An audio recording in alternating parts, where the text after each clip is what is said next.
নমস্কার বন্ধুরা, আমি কুমকুম ইন্সপায়ার থেকে বলছি। আমার এই চ্যানেলের মাধ্যমে আমি বিভিন্ন ঘরে বানানো রেসিপি আপনাদের কাছে নিয়ে আসি। আপনারা এই রকম সুস্বাদু নিত্য নতুন রেসিপি পেতে আমার চ্যানেলটিকে লাইক এবং সাবস্ক্রাইব করে নেবেন। আজকে আপনাদের কাছে শেয়ার করছি একটা মিষ্টি রেসিপি। এটা হচ্ছে সব মিষ্টির দোকানেই দেখে থাকবেন। এটা একটা ভাজা মিষ্টি, নাম হচ্ছে চিত্রকূট। এই মিষ্টিটা তৈরি করার জন্য আমি ছানাটা কাটিয়ে নেব, তাই আমি সসপ্যানটা বসিয়ে দিয়েছি আর একটা ছাঁকনি নিয়ে নিয়েছি। এই ছাঁকনি দিয়েই দুধটা আমি ছেঁকে নেব। আমি আরও একটা দুধের প্যাকেট ছেঁকে নিচ্ছি। আমি দুটো দুধের প্যাকেট নিয়েছি, কাউ মিল্ক নিয়েছি, আপনারা অন্য কোনো দুধও নিতে পারেন। আমি দুধটা মিডিয়াম গ্যাসে বসিয়ে হাতা দিয়ে নেড়ে নেড়ে ফুটিয়ে নিচ্ছি। আর এই দুধটা দিয়েই ছানা কাটিয়ে এই চিত্রকূট মিষ্টি রেসিপিটা আপনাদের কাছে তৈরি করে দেখাবো। আপনারা এই মিষ্টিটা ময়দা বা সুজি দিয়েও তৈরি করে নিতে পারেন। দুধটা আমার ফোটানো হয়ে গেল। এইবার আমি গ্যাসটা বন্ধ করে রেখে দিচ্ছি। ছানাটা কাটানোর জন্য আমি 2 পিস লেবু নিয়েছি, 4টে টুকরো করে। এটা দিয়ে আমি ছানাটা কাটিয়ে নেব। একেবারে গরম দুধে লেবুর রসটা দেবেন না, দুধটা একটু ঠান্ডা হলে তবেই লেবুর রসটা দিলে তাড়াতাড়ি ছানাটা কেটে যাবে। দুধটা হালকা ঠান্ডা হয়ে গেছে, আমি লেবুর রসটা দুধের মধ্যে চিপে চিপে দিয়ে দিচ্ছি। আমি একেবারে দুধের মধ্যে দিলাম, আপনারা এই রসটা জলের মধ্যে মিশিয়েও দিতে পারেন। লেবু না থাকলে আপনারা 2 চামচ ভিনিগারের সাথে 2 চামচ জল মিশিয়ে ছানাটা কাটিয়ে নিতে পারেন। 4টে টুকরো লেবুর রস আমি এইভাবে চিপে চিপে দুধের মধ্যে আমি দিয়ে দিলাম।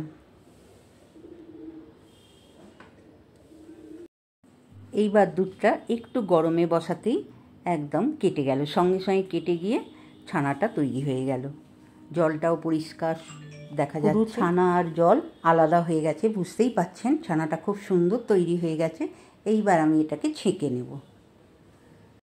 ছানাটা আমার কাটানো হয়ে গেছে। দুবার ছানাটাকে পরিষ্কার জলে ধুয়ে নেব, বেশি ধোয়ার দরকার নেই। ছানাটা আমি দুবার জল দিয়ে ধুয়ে নিয়েছি আর একটু জলে 2 মিনিট ভিজিয়ে রাখলাম ঢাকা দিয়ে। 2 মিনিট জলে ভিজিয়ে রাখা হয়ে গেছে। এইবার আমি একটা সাদা কাপড়ের মধ্যে দিয়ে ছানাটা ছেঁকে নিচ্ছি। এখন আমি ছানা সমেত কাপড়টা হাতের মধ্যে ধরে নিয়ে যতটা পারবো চিপে চিপে জলটা বের করে নেব।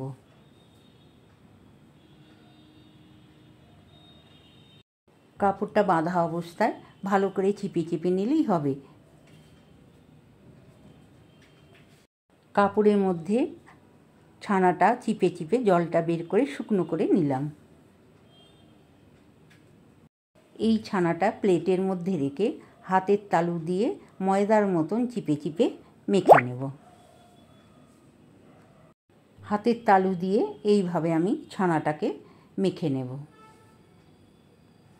ছানাটা দেখেই বুঝতে পাচ্ছেন একদম সুন্দরভাবে মাখাটা হয়ে গেছে, একদম মসৃণ একবারে। ছানাটা আমার মাখা হয়ে গেছে। এর মধ্যে 2 চামচ চিনি দিয়ে দিলাম। চিনিটা আমি গুঁড়ো করে নিয়েছি, আমার চিনিটা একটু বেশি দানা ছিল বলে দিলাম না। আর দিচ্ছি 2 চামচ ময়দা। 4 চামচের মাপ করে ময়দাটা নিয়ে নিলাম। আর সামান্য একটু বেকিং সোডা, 2 চিমটির মতন। 4 চামচের মাপ করে 1 চামচ ঘি আমি নিয়ে নিলাম। ছানার মধ্যে সব কিছু উপকরণ আমি ভালো করে মিশিয়ে নিলাম। এইবার হাত দিয়ে আমি ভালো করে ঠেসে ঠেসে মেখে নেব। ছানাটা আমি সব কিছু দিয়ে এইভাবে ভালো করে ঠেসে ঠেসে মেখে নেব।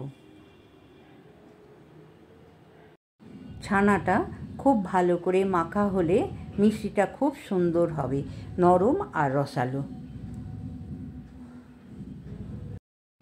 এইভাবে হাতের তালু দিয়ে ছানাটাকে মিহি করে মেখে নিলাম।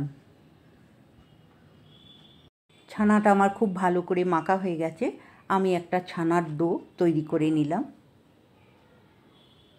ননস্টিক প্যানে আমি চিনির রসটা তৈরি করে নিচ্ছি। আমি 1 কাপ চিনি নিলাম আর এর মধ্যে ভর্তি করে 1 কাপ জল নিয়ে নিলাম। চিনিটা জলের মধ্যে দিয়ে দিলাম। এইবার হাই ফ্লেমে চিনিটাকে আমি গলিয়ে নেব। হাই ফ্লেমে দিয়ে চিনিটা নাড়াচাড়া করে গলিয়ে নিলাম। আর নাড়াচাড়া করতে করতে দেখুন চিনির শিরাটা খুব সুন্দর হয়ে গেছে। চিনির শিরাটা তৈরি হয়ে গেছে। আমি খুন্তির মধ্যে একটু ঠান্ডা করে দেখে নিলাম। আর ঠিক নারকেল তেলের মতন হয়েছে, বেশি ঘন করার দরকার নেই। শিরাটা তৈরি হয়ে গেল, এটা থাকলে ঘন হয়ে যাবে।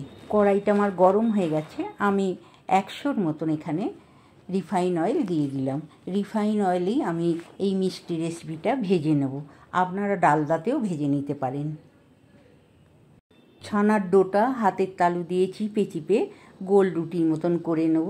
আর একটু মোটা করে রাখতে হবে।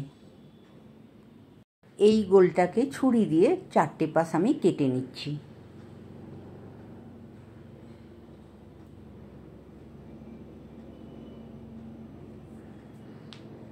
চারটে পাশ আমি কেটে নিলাম। 4 পাশ কাটা হয়ে গেছে। আমি ছুরি দিয়ে একটু সমান করে নিচ্ছি, এটা দেখতেও ভালো লাগবে আর কাটতেও খুব সুবিধা হবে। সমান করা হয়ে গেল আমার এটাকে। এই চৌকোটা থেকে আমি চৌকো চৌকো চিত্রকূট কেটে নিচ্ছি। কাটা আমার হয়ে গেল। আমি একটা ছুরি দিয়ে কাটাটা তুলে দেখিয়ে দিচ্ছি চিত্রকূট কেমন তৈরি হয়েছে। দেখুন তেলটা আমার গরম হয়ে গেছে। আমি একটা করে ছানার মিষ্টি রেসিপি ছেড়ে দিচ্ছি আর মিডিয়াম টু লো ফ্লেমে ভেজে নেব। ছানার ভাজা মিষ্টি রেসিপিটা একটা পিঠ হয়ে গেছে, আমি উল্টে দিচ্ছি। একবার উল্টে দিলাম প্রথমে, আরও একবার আমি উল্টে দিচ্ছি। দেখুন ভাজাটা খুব সুন্দর হয়ে গেছে। ভাজাটা আমার হয়ে গেছে, আমি লালচে করে একটু ভেজে নিয়েছি। এইবার আমি তেলটা ঝরিয়ে প্লেটের মধ্যে তুলে নেব। বাকি চিত্রকূট রেসিপিটাও এইভাবে আমি ভেজে নিচ্ছি।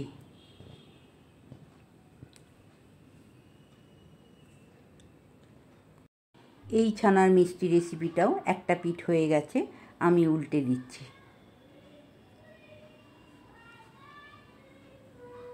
এগুলোও ঠিক আগের মতন লালচে করে ভেজে নিলাম।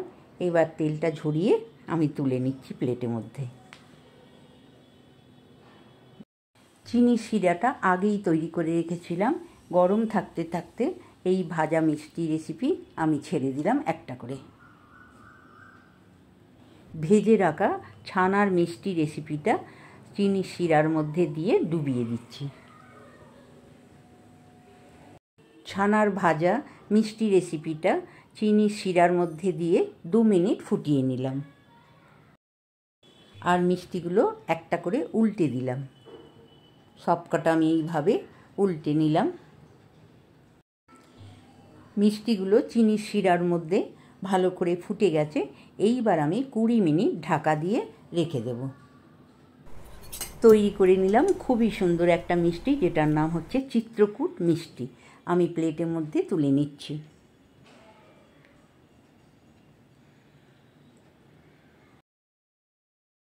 সবকটা চিত্রকূট তোলা হয়ে গেল। প্লেটের মধ্যে আমি সাজিয়ে নিচ্ছি একটু। আর 1 চামচের মতন রস আমি এর মধ্যে দিয়ে দিলাম। আমি 4-5টা কাজু গুঁড়িয়ে নিয়েছিলাম, সেটাই আমি চিত্রকূটের উপরে দিয়ে দিচ্ছি দেখতে ভালো লাগার জন্য। আর কাজু দিয়ে খেতেও খুব ভালো লাগবে। চিত্রকূট মিষ্টির উপরে কাজুর গুঁড়োটা দেয়া হয়ে গেল। এর উপরে আমি দিয়ে দিচ্ছি কয়েকটা চেরি। দেখতে ভালো লাগবে তাই আমি সাজিয়ে নিলাম। চিত্রকূট মিষ্টিটা আমার সাজানো হয়ে গেল। এরপরে আপনাদের কাছে একটা মিষ্টি কেটে আমি দেখিয়ে দিচ্ছি কতটা এর ভেতরে রসে পরিপূর্ণ। মিষ্টিটা আমার কাটা হয়ে গেল। এইবার আমি দেখিয়ে দিচ্ছি কত রস দেখুন এর ভেতরে, আর নরম একবারে ভেতরে রসে ভরা। দেখেই বোঝা যাচ্ছে কতটা সুন্দর হয়েছে। চিত্রকূটগুলো এতটাই নরম, তাই এর ভেতরে এত রসে পরিপূর্ণ। ভেতরটা দেখলেই বুঝতে পারছেন যে একদম নরম রসালো ভেতরটা একেবারে। দেখছেন, এটাও আমি চিপে দেখিয়ে দিলাম কতটা রস। দেখেই বুঝতে পারলেন যে চিত্রকূট মিষ্টিটা কতটা রসালো আর সুন্দর মিষ্টিটা হয়েছে। একটা খেলে মন ভরবেই না, অনেকগুলো খেতে লাগবে। চিত্রকূট মিষ্টির রেসিপিটা আপনাদের কাছে কেমন লাগলো? ভালো লাগলে অবশ্যই বাড়িতে তৈরি করে খেয়ে দেখুন। ভালো লাগলে অবশ্যই একটা লাইক করবেন, কমেন্ট করবেন আর বন্ধুদের মধ্যে শেয়ার করবেন। যে সকল বন্ধুরা আমাকে সাবস্ক্রাইব করেছেন সেই সকল বন্ধুকেই জানাই আমার অসংখ্য ধন্যবাদ আমার পাশে থাকার জন্য। আমার চ্যানেলের নতুন বন্ধু হলে চ্যানেলটি সাবস্ক্রাইব করবেন। নতুন নতুন ভিডিও আপলোড হলে আপনাদের কাছে পৌঁছে যাবে। ভালো থাকবেন। নমস্কার।